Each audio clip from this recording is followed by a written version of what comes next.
comme c'est un principe de tableau de communication qui sont à la fois décoratifs et pratiques. Alors pratique dans le sens justement où on peut écrire sur nos tableaux, on peut afficher différentes choses de différentes manières, notamment à l'aide de magnettes.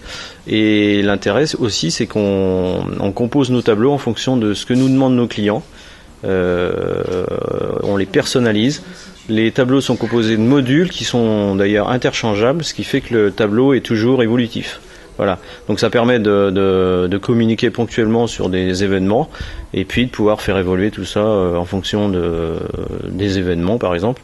Et une chose importante, c'est que nos tableaux sont aussi bien présents chez des particuliers comme chez des professionnels.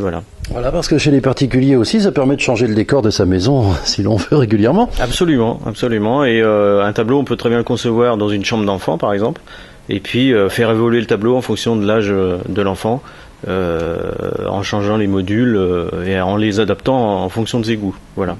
Et pour les entreprises, bien sûr, on voit tout de suite l'utilité, on peut varier la communication presque tous les jours si l'on peut. Alors exactement, alors pour une entreprise, ça peut être un tableau dans un accueil d'entreprise. Ça permet aussi de pouvoir communiquer en mettant un petit mot de bienvenue pour les clients, très intéressant, ou même de faire une communication interne, pouvoir faire fonctionner de manière à ce que chacun puisse mettre un petit mot, par exemple entre collaborateurs, ça peut être sympa, et ou alors annoncer l'anniversaire d'un tel, ça peut être ça. Et puis justement l'intérêt toujours, c'est de pouvoir faire évoluer ce tableau. Donc c'est vraiment le concept qui est intéressant de ce point de vue-là. Voilà. Concept intéressant, vous êtes aussi là à la pépinière d'entreprise. À la pépinière, c'est bien pour vous d'être là?